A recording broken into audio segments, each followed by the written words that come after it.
Tapi saya melihat tiga, iaitu bagaimana pelaksanaan program inklusif, kemudahan dan juga transisi mereka apabila mereka tamat sekolah, bagaimana.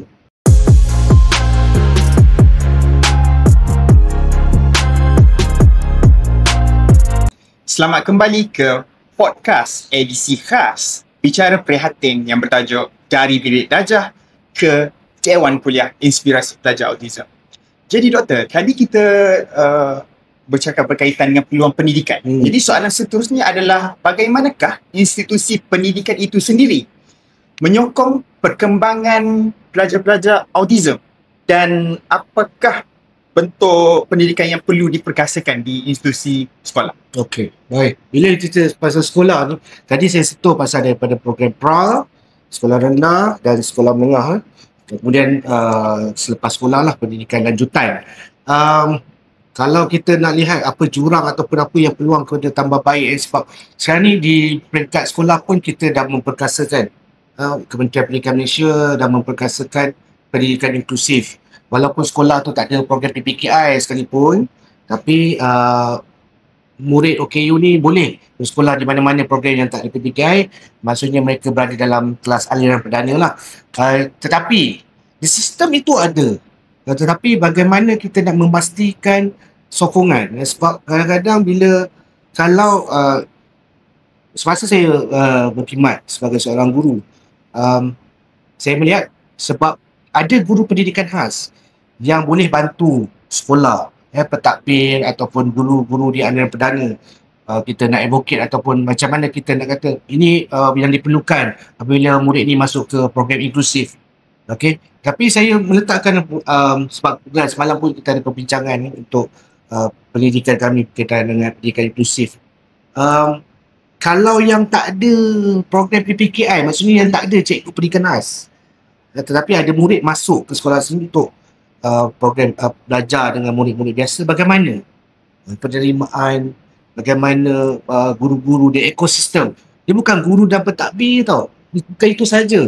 Kita tengok sebab makcik kantin ni macam mana, kadang-kadang staff di pejabat pun biasa, kalau mungkin masa zaman sekolah lu hantar relief ke, maksudnya ada interaction tu, cikgu pun minta dia bantu. Jadi bagaimana kefahaman dan ekosistem sekolah itu benar-benar memahami keperluan ataupun kepelbagaian murid autism ataupun murid autism. So itu antara salah satu faktor aspek yang perlu kita lihat lah, mungkin nak perkasakan. Tapi saya yakin Kementerian Pendidikan Malaysia melalui bahagian pendidikan khas sentiasa melihat perkara-perkara ini. Itu yang pertama.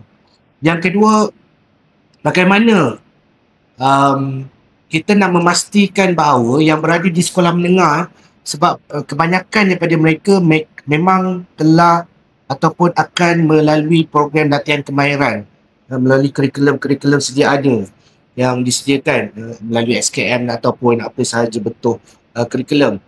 Tapi isunya adalah bagaimana ia selepas sekolah. Adakah dia benar-benar apa yang mereka belajar di sekolah, kemahiran yang mereka belajar di sekolah tu, adakah mereka akan bekerja dalam sektor yang sama? Sebab ini melalui pemerhatian kasar yang saya buat, kebanyakan, mungkin kita tak ada statistik yang tepat, tapi masa di sekolah you belajar buat kulinari, buat gubahan, hasil-hasil kerja mereka sangat baik. Tapi end up apabila mereka habis sekolahan, ada yang tidak bekerja ataupun bekerja dalam sektor yang berbeza. Saya tak naklah sebut sektor pekerjaan yang apa, tapi maksudnya dia belajar lain tapi kerja lain. Sedangkan kemudahan-kemudahan di sekolah, kalau kita tengok sekolah menengah yang ada PPKI ni, you tengok dia punya kemudahan bengkel masakannya. Hebat, sebab mereka perlu mematuhi standard yang telah ditetapkan. DIY-nya, maksudnya dapurnya macam ni, mejanya mesti macam ni kan. Jadi itu semua, tadi saya dah sebut, itu semua adalah hasil daripada negara, perbelanjaan yang dikeluarkan oleh negara. Akhirnya, tapi enak tak kerja dengan apa yang mereka belajar. So, itu antara isu yang kedua lah yang saya lihat. Bagaimana kita perlu bantu. Dan sebab saya pun dalam bidang, dulu saya belajar di sekolah rendah, Tapi bila saya masuk ke UKM ni, saya punya fokus sekarang ni lebih kepada transition ke alam dewasa. Okay.